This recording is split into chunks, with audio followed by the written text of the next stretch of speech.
Hey guys, Ryan here. Today we'll be looking at an article called Vietnam Through the Eyes of Local Startups. This is from the website Tech in Asia, and I'll leave a link to this article in the description below. With a population of 90 million, Vietnam is the third largest market in Southeast Asia after Indonesia and the Philippines.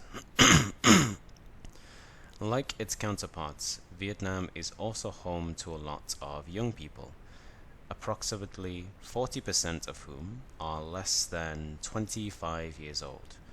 This growing population of young people will likely be the next generation of consumers and bring big opportunities for entrepreneurs tapping into this emerging market. The country is also well connected, with 50% of the population on the internet and more than a third using smartphones. But while some may think Vietnam has a largely homogeneous ethnicity, there are distinct subcultures that impact the way startups work in the country. So, how does one navigate around Vietnam? And what is the local startup ecosystem like? I asked local entrepreneurs and Vietnam ecosystem experts, Son and An, for their insights. Northerners and Southerners. Before diving into the Vietnamese startup ecosystem, we must first understand its history. The Vietnam War ended in 1975, brought about two distinct groups. The Northerners, who originated in Hanoi, where the government seat of power is located, and the Southerners that lived in Ho Chi Minh City. There are cultural differences between the two, according to Son, who was born and raised in Ho Chi Minh. Southerners tend to be more open-minded, pro-business, and are direct in doing business. On the other hand, Northerners emphasize political connections as a key strength, given their proximity to the government seat of power, before engaging in business. The founder and CEO of WeFit agrees with this assessment. He sees Ho Chi Minh as a place for startups doing end customer services, while Hanoi is for startups with more political affiliations. A Singaporean, the founder and CEO of Hanoi-based Peco Peco, has been in Vietnam for over 3 years. He observed that Northerners are generally better at studies and have the habit of saving money and are more conservative, whereas the Southerners are more dynamic, willing to start up, and spend as they earn. From my conversations with Vietnamese entrepreneurs, there is a disparity. Northerners tend to view themselves as more cultured and refined, with a preference for formalities, metaphors, and sarcasm, even in their daily speech. Northerners are also afraid of change, which makes it a difficult market to adapt to technology, says the co-founder and CEO of Ho Chi Minh-based CityTech. I noticed Hanoi-based companies who would rather go global from the start than test their product in Hanoi as the beachhead market. VietQ and overseas educated. To add to the diversity, the VietQ, the diaspora who left Vietnam during the war, are returning after receiving word of the country's current opportunities. A report showed that an estimated 1.5 million VietQ live in the US alone, while with many more in other countries. Their return is a driving force in the Vietnamese economy, as they contribute an estimated 12.3 billion in remittances in 2015. They are not only bringing money but also entrepreneurial skill and connections that come with it. One such example is a Vietnamese American who founded Misfit Wearables Corp, which was acquired by Fossil Group for 260 million US dollars. Another is the co-founder of a Silicon Valley-based Clout, who now runs 500 startups, Vietnam Fund. Let's not also forget the Vietnamese who were educated overseas and are coming back to the startup ecosystem, added Son. A report written by An, former managing editor at Tech in Asia Vietnam, substantiates his views. According to An, the overseas educated have an edge over the Viet Q. Vietnamese nationals who studied abroad have a significant advantage over overseas Vietnamese in Vietnam because of their understanding of the culture and way of life. Generally, overseas Vietnamese have a Western mentality, attempting to understand an Eastern mentality. But this process is too difficult for building a Vietnamese team or attacking the Vietnamese market. Going east to west and then back to east is way easier. Opportunities in the Vietnamese market. The middle-class consumer lifestyle. Like other emerging Southeast Asian markets, the growing educated middle class is the focus of many entrepreneurs. E-commerce is a growing market, which reached 4.1 billion in 2015, growing annually at 37%. Vietnam is highly relationship-based.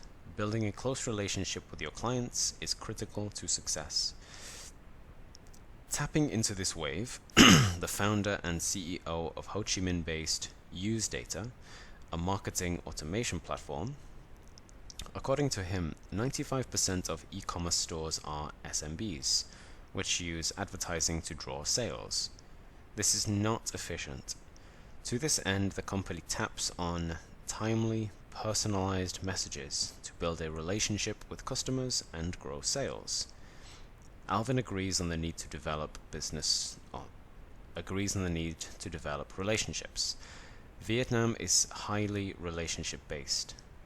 Building your close relationship with your clients is critical to success, he explained. A healthy lifestyle is also catching on among the middle class. This insight led Keo to found WeFit, a fitness app offering a single monthly pass to hundreds of gyms, studios, and fitness classes around Ho Chi Minh and Hanoi. There is also a 94.5% literary rate among middle class, an impressive level of education for the large growing nation. The CEO of Hanoi-based CheckKit takes advantage of this, creating an app which summarizes key insights of Vietnamese books. Good resource pool of tech talent. One of the big advantages of doing a tech business in Vietnam is we have great talent with low operation costs, said. Software engineering graduates can command a starting salary of 500 US dollars and above 1,000 those with more than 3 years of experience. This is considered a relatively high income. He continued saying that high-quality developers often come from universities such as Ho Chi Minh City University of Science. According to him, these universities have a roster of well-versed and experienced lecturers who have had overseas exposure and training. He also gave credit to startups or large overseas tech companies who build their tech teams in Saigon, as their job scopes demand high-caliber engineers. This has raised the bar for someone who to be considered a good engineer, he says. On the grassroots level, organizations like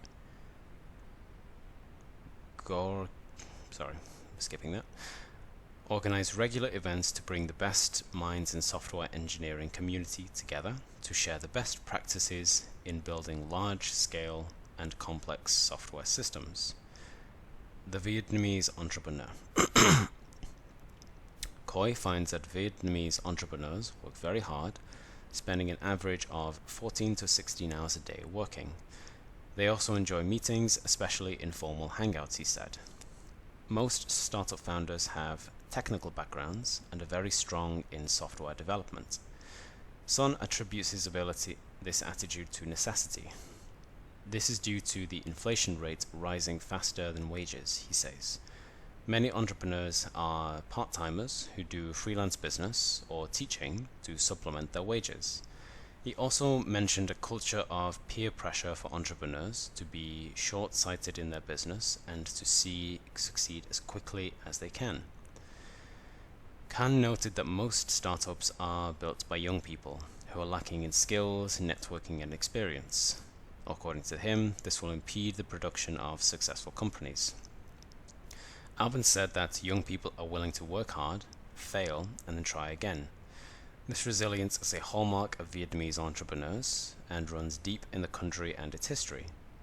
He added jokingly, if there is one unique behavior Vietnamese entrepreneurs have, it is the habit of drinking beer in noisy beer joints called Bai Hoi. There. Government incentives in the ecosystem. Everyone is talking about startups now, and a lot of people have started something this past year. The government is also showing some support by changing the laws, hosting events, and opening some accelerators. To further support the ecosystem, the Vietnamese government approved the Vietnam-Finland Innovative Partnership Program, which supports Vietnam's overall goal of becoming an industrial, middle-income knowledge economy by the year 2020. In Ho Chi Minh, a 36.5 million 52-hectare Silicon Valley was created based on the same model as the US. This aims to attract entrepreneurs of overseas Vietnamese and international corporations in high-tech and supporting industries, research innovation, and transfer applications. A fairly new but advancing tech startup cluster in Da Nang has also been formed. According to Son, Da Nang operates differently, but its infrastructure was built from scratch, therefore bypassing legacy startup issues. Challenges faced by entrepreneurs. Despite a supporting ecosystem, entrepreneurs in the country still face challenges. Lack of funding. It's quite hard to convince Vietnamese investors to take a risk at the very beginning, and foreign investors or VCs take too long to process, says Khoi.